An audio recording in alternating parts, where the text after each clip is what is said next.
Hello, everybody. Welcome to Beyond Sauce Reviews. The name is Bryan, and today I'm joined by a very special guest, and that is Jamie slash Jelligans. How are you doing, Jamie? Hello, I'm doing so well. I'm glad. And today we're gonna be doing a review on the latest movie from Christopher Nolan, and that is The Odyssey. This movie features the talents of Matt Damon, Anne Hathaway, Tom Holland, Robert Pattinson, John Leguizamo, and many, many more. You could say that everybody and their mother have been in this movie. It's legit the Thanos gauntlet of movies. I haven't seen a cast this packed with big names in a while. Oh yeah. Well, for me, last time really was with Christopher Nolan with Oppenheimer. Now, this is the movie after Oppenheimer, which received the the Oscar win of best movie. I believe it's best movie of last year, and I don't. The movie's fantastic. Well, not last year when it came, and that is like 2 or 3 years ago. And It's anyways, been a while. The Odyssey, people have been looking forward to this. This is an adaptation of a story that is as old as time itself.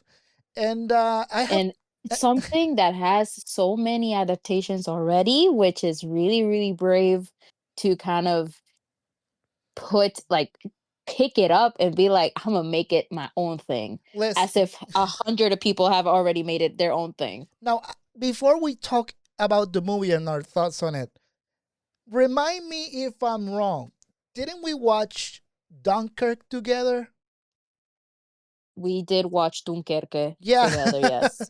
and that was a Christopher Nolan movie that we did watch together all those years ago, and I remember being blown away by that movie. I enjoyed it. That was the first time that I saw Harry Styles doing a movie, and he was great in that movie.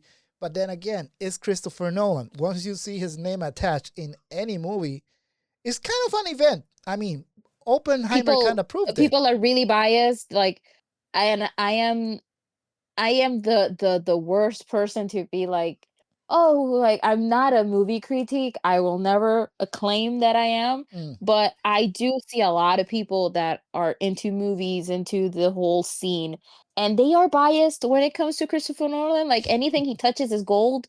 So, I so I'm coming in with this as unbiased as I can possibly be because I'm not a fan of the directors. I'm more fan of the work itself. No, I am coming as a fan of his previous work. I mean, Christopher Nolan did the fantastic Dark Knight trilogy again.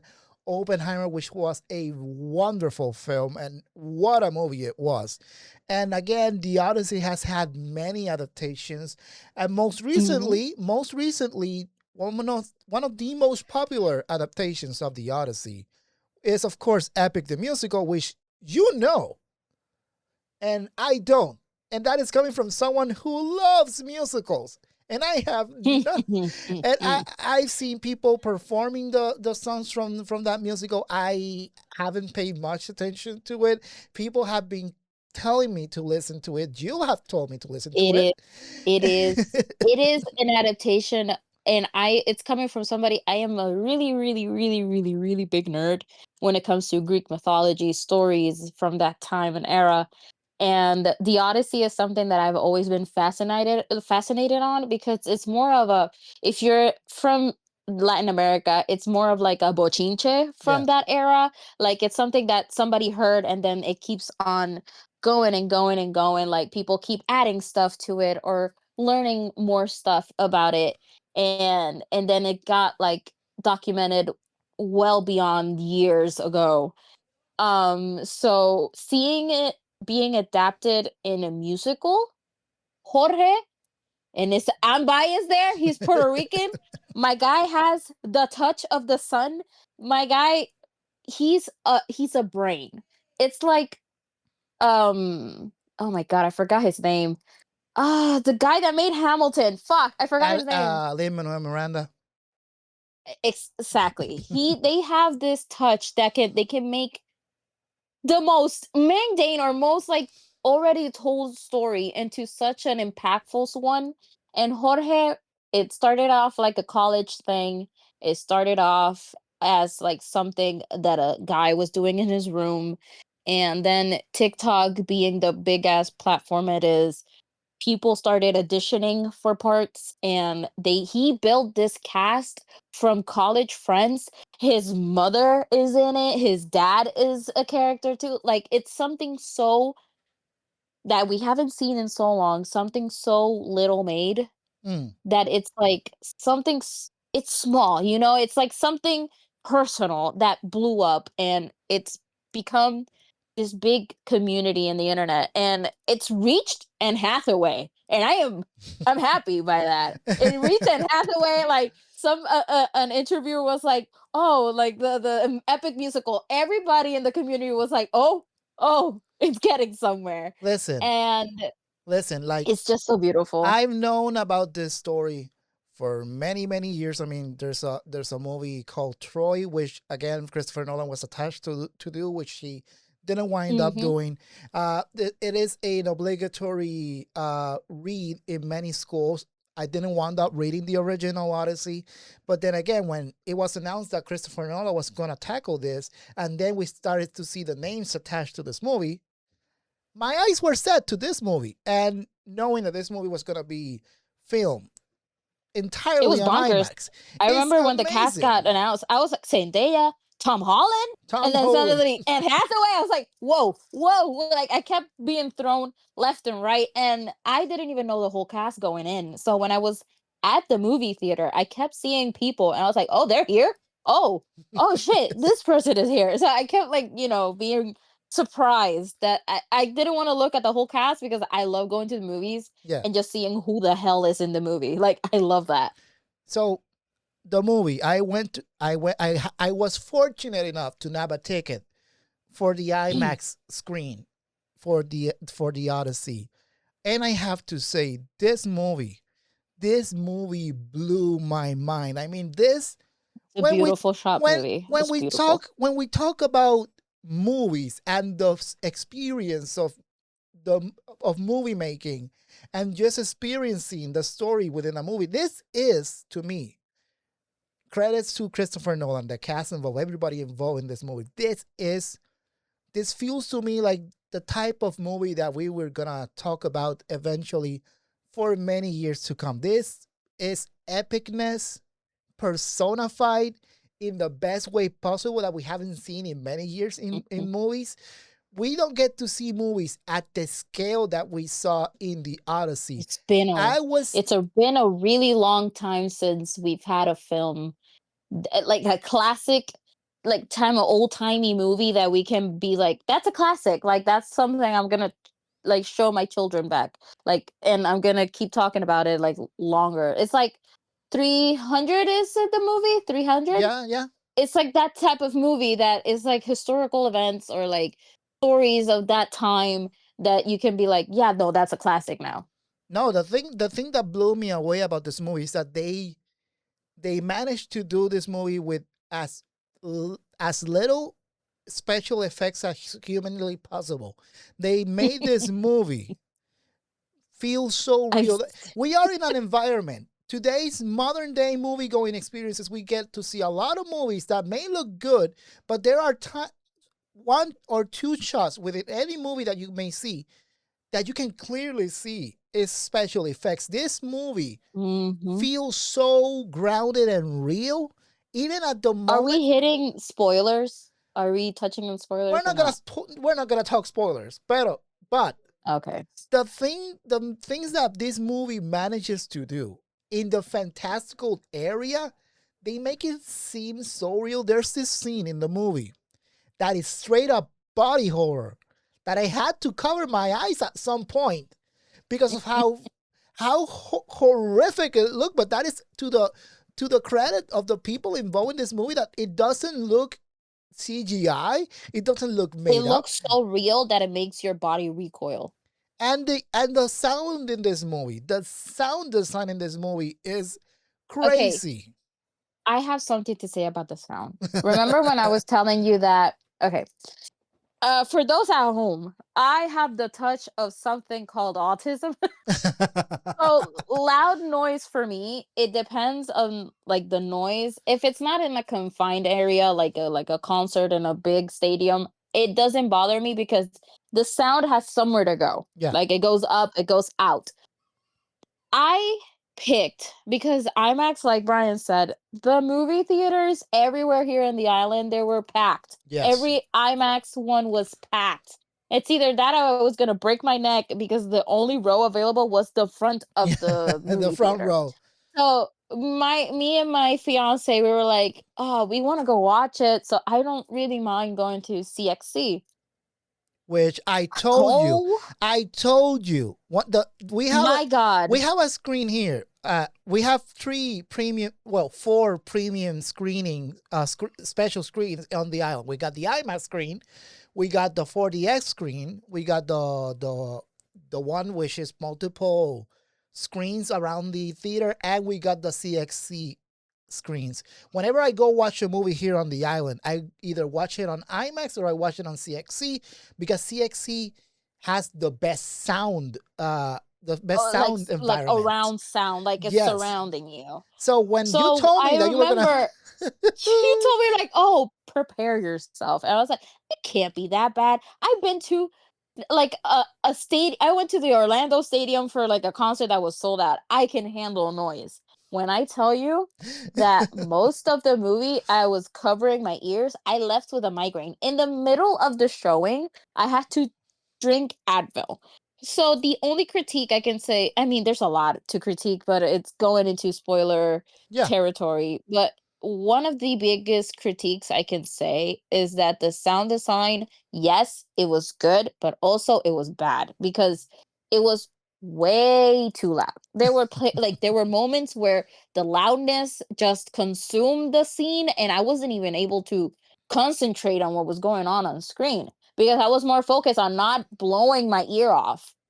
So to me, really, my only and it's a very that's the only place I can be like, there's moments in the movie that it was just too loud. to me the only complaint that I have about this movie, and this has nothing to do with the script. It has nothing to do with the cast and nothing at all. It has to do with the production and the design of the movie. And it's in the same segment that we see the Odysseus crew going through a massive storm. There's this segment where there's Ah, so many flashing lights, and it works. The scene works. It makes you uncomfortable. It works. makes you scared, But but it it also makes you fear that you're gonna have an episode episode that is my because concern. I don't suffer from epilepsy, and I closed my eyes because I was scared that I was gonna I was gonna get like I was about to just have a stroke in the middle I had to of the close movie. my eyes too. I am what you call a normal white man, so I don't have the tism. But even I had to cover my ears at some of the sound elements of this movie, and I had to close my eyes at that specific moment That's because it That was whole messing scene, me up. I didn't watch it. I saw glimpse of him being in the water, like in the ship, and they're like, "Whoa!" Like yelling. But then I was like, I have to close my eyes. I went through, and I had to close my eyes and put my hands over my eyes because even with my eyes closed, through my eyelids, I could see the flashing lights, and I was like, "What the fuck is going on? Why am I getting flashbang?" That's how it felt. It was like Zeus just flashbanging you as much as he could, and I was like, "Oh, I cannot see. But but I these can't see." but these are what I want to say. These are just nitpicks. This movie, the story, It's the really performances, beautiful. the It's a well-made movie and it's really beautiful. and the way But it and the way the story and the performances of everybody involved within the story, it catches you on. It just doesn't let you go until you manage to go through the ending of the story. You want to see how the story, for those who may not be in any way shape or form familiar with the Odyssey, it makes you want to see where this story goes to because the performances are so strong, the story is strong, mhm, and the yes. direction of this movie. I'm blown away. Again, this is Christopher Nolan. No one should be in the business of doubting Christopher Nolan. Whenever you see his name attached in anything, you know whether it is a good movie or rarely a bad movie. Because I'm not a big fan of Tenet. You kind of want to go and watch the movie. And As a person that is familiar with the Odyssey and everything that is attached to the story itself, I would say take this movie and detach it from what the Odyssey is. hmm, That's what I'm saying. okay, Christopher Nolan simps, don't come for me. This is what I'm saying as somebody that I have read the book of the Odyssey. I have seen as many adaptations I've seen. I even heard the song of the Odyssey because fun fact, this was a story told and again and again and again. yeah, So I can say for a fact that he did miss the mark on a lot of characters, hmm, but if you detach the original story from this movie, which a lot of people do with a lot of adaptations, yeah. they detach the original Odyssey to what they are trying to portray. If you do that, based movie. If you call this an adaptation, it is not. To me, It is not an adaptation. one of the other strongest things from the movie. I am a scores and soundtracks guy. Whenever you do a great score, Wait, you wait, win me over. The wait, wait, music in wait, this movie. wait. And I am gonna wait, don't get me started. Wait a minute. Hey, it. Okay. I believe I'm this. gonna sound I'm gonna sound like a tinfoil hat right now, like a conspiracy theorist. But one, the Odyssey has become really popular like in recent years, and it's thanks for Jorge, the creator of Epic. I am 100, dude. You have no idea how much in the community, in the sense of the world, because this is not just here. They have made plays already, like Broadway shows everywhere around the world with Epic, and they have translated it. And like in China, in Japan, I've seen it. I've seen it in Korea. I've seen it in the Philippines. I've seen it here. Over here in Puerto Rico, they already are making their own type of like, showing of Epic. Mm. So the Odyssey has grown in like, in popularity within the years because of Epic. And nobody can tell me no. Nobody can tell me no. With that said, when I was watching the movie, I went in not, and I told my fiance, take Jorge's version of Epic away and just focus on this as his own thing. And we did that. And we were like making jokes, ha ha he. Like every time they did, like they were scene by scene, we kind of sang a part of the Epic musical because it went kind of linear with what obviously the musical goes with. Yeah. There's this one string of chords that they cannot, for the life of me, nobody can convince me that that was a coincidence that they chose those strings, like that chord, for Odysseus, because that's for Odysseus. It's Mm. like four strings of like a chord, and it's bar for bar, literalmente, like fully. It's like I'm just a man from the Epic musical. That is Odysseus representation, like that chord is his representation in the musical, and they did that in the movie. And people pointed it out, people that are fans, a lot of fans went to watch the movie, and everybody collectively was like, wait a damn minute.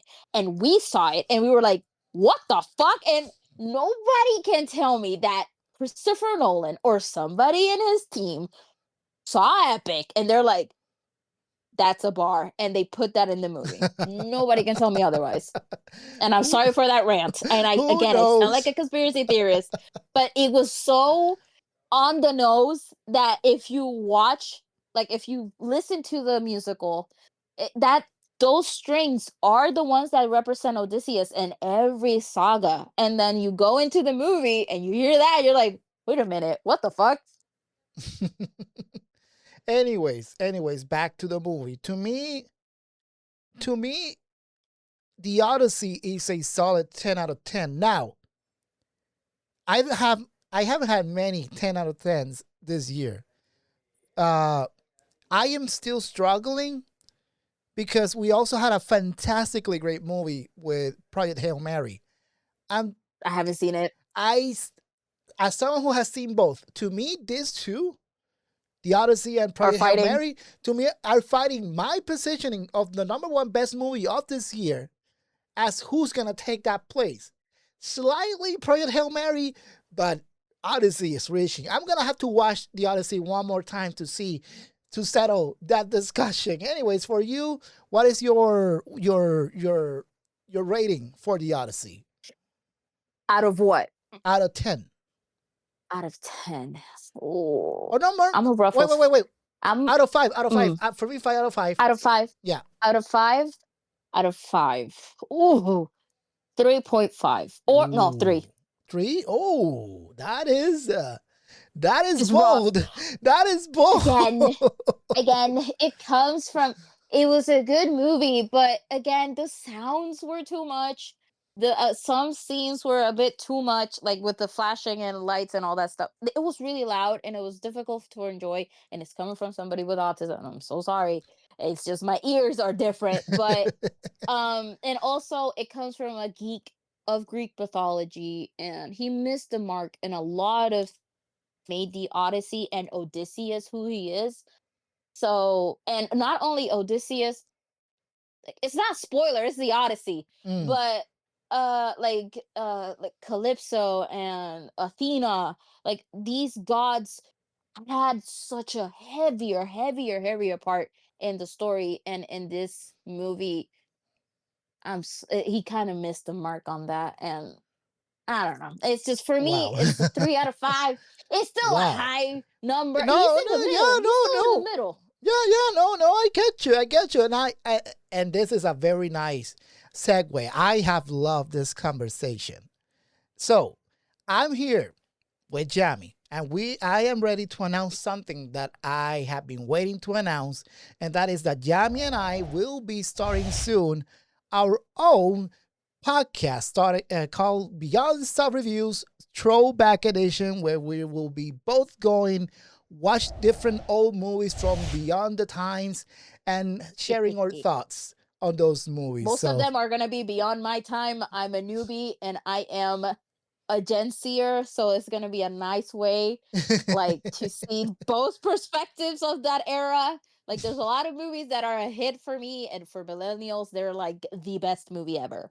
So I it's a cannot nice wait. way to, like, you know. We don't have a date to announce when this podcast is gonna drop. It's gonna be an audio only podcast on Spotify, which I'm creating its channel. And one episode, Jam is gonna pick the movie. One episode, I'm gonna pick the movie. We may have guests. Who knows? You'll have to stick around. Stay tuned to the Beyond Stuff TV social media as to when we will be dropping this podcast. And I hope you guys enjoy that podcast. So it's coming soon. Jamie, thank you so much for joining me on this episode. Where can the guys find you? You can find me with my jelly jams underscore anywhere from TikTok. I'm at Twitter. I don't use Twitter that much, honestly. I've just been fighting for Valco. I have to put it out there, bring Valco back. Um, it's just mainly Twitch, TikTok, and Instagram. I draw sometimes.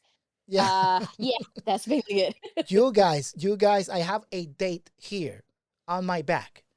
August 27, 2026. We're not going to be saying what it is. Just stick around. And guys, thank you so much for joining me on this episode. Let me know what you guys thought of the Odyssey, and I will be seeing you guys next time.